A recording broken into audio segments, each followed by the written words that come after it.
इतना ही कहना चाहूंगा, देर से आया हूं लेकिन पूरी तरह से दुरुस्त आया हूं। उत्तर प्रदेश के लोगों के साथ मेरा बहुत ही घनिष्ठ और अटूट रिश्ता है और उत्तर प्रदेश में आज शुरुआत कर रहा हूं तो इस सहारनपुर की धरती से, बेहद की धरती से मैं यहां चुनावी अभियान का शुभारंभ कर रहा हूं। बहनों भाइयों, इस सच्चाई को भी नकारा नहीं जा सकता।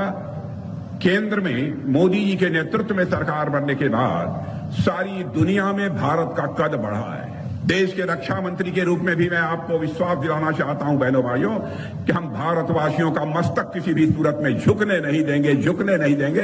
हम आपको पूरा विश्वास दिलाते हैं। आपका भारत अब कमजोर भारत नहीं रहा है, आपका भारत ये ताकतवर भारत बन गया। आज के कुछ महीने पहले कतर देश का नाम आपने सुना होगा। कतर में हमारे इंडियन नेवी के कुछ रिटायर्ड ऑफिसर वहां पर काम कर रहे थे कुछ कंपनियों में। किन्हीं मामलों में कोर्ट ने उन्हें फांसी की सजा दे दी। थे तो भारत के ही, हमारी नौसेना में भी अपनी सेवाएं दे चुके थे। बहनों भाइयों, स्वाभाविक है हम लोगों को परेशानी हुई। कोई ऐसा अपराध नहीं था कि उन्हें फांसी की सजा दी जाए, लेकिन कतर की अदालत ने उन्हें फांसी की सजा दे दी। उसके बाद प्रधानमंत्री जी से चर्चा हुई और प्रधानमंत्री जी ने कतर के राष्ट्रपति को मिलाकर सीधे टेलीफोन पर बात की। और आपको जानकर खुशी होगी कि हमारे नौसेना के 9 सैनिकों को, जो पूर्व नौसैनिक अधिकारी थे जिनको फांसी की सजा हो गई थी, उनको वहां की सरकार ने पूरी तरह से माफ कर दिया और वह सकुशल जो है भारत लौट और बदलकर हम लोगों ने दिखा दिया है कि राजनीति कैसे की जाती है। हमारा चरित्र है कि जो हम कहते हैं वह करते हैं।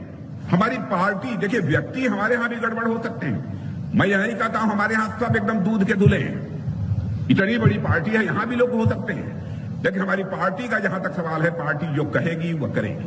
हम 3 तलाक की प्रथा को समाप्त करेंगे। शादी होने के बाद 3 बार तलाक बोलकर उस बेचारी की आप छुट्टी कर देते हैं।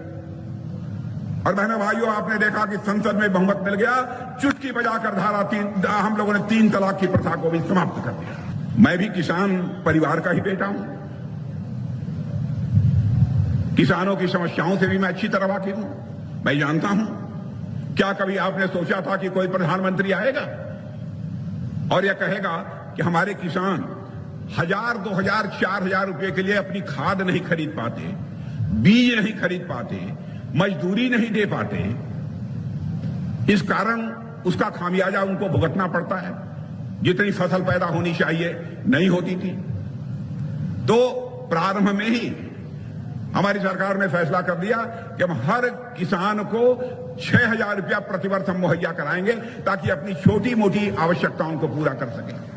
प्रधानमंत्री किसान सम्मान निधि के अंतर्गत उस काम को हम लोगों ने किया। ऐसे बहुत सारी चीजें। अब यूरिया खाद का जहां तक प्रश्न है, अब आप लोग यहां भले ही विपक्ष कहने को कह दे 300 रुपया बोरी यूरिया देते हैं। यहां यूरिया बोरी की कितनी कीमत है?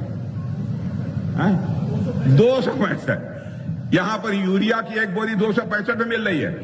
पता लगा लेना मेरे बहने भाइयों, दुनिया के दूसरे देशों में, अमेरिका में भी यूरिया की बोरी 3000 रुपए में मिल रही है, जो कि आपको यहां पर 265 रुपए में मिल रही है।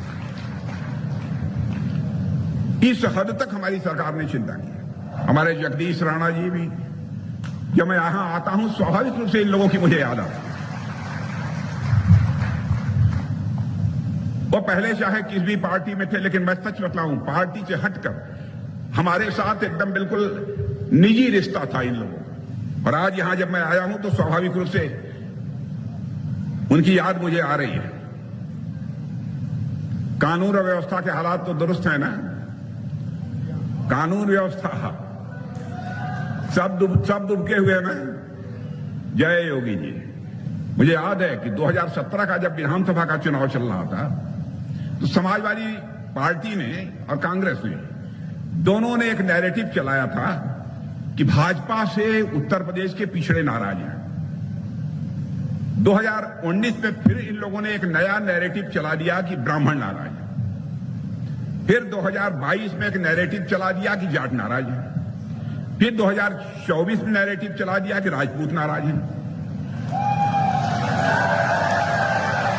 लेकिन इस बात पर भी था, लेकिन ये मानने को तैयार नहीं है, कांग्रेस हो अथवा सपा हो, इनसे पूरी यूपी नाराज है मेरे बहनों भाइयों, इसमें भी कहीं दो मत।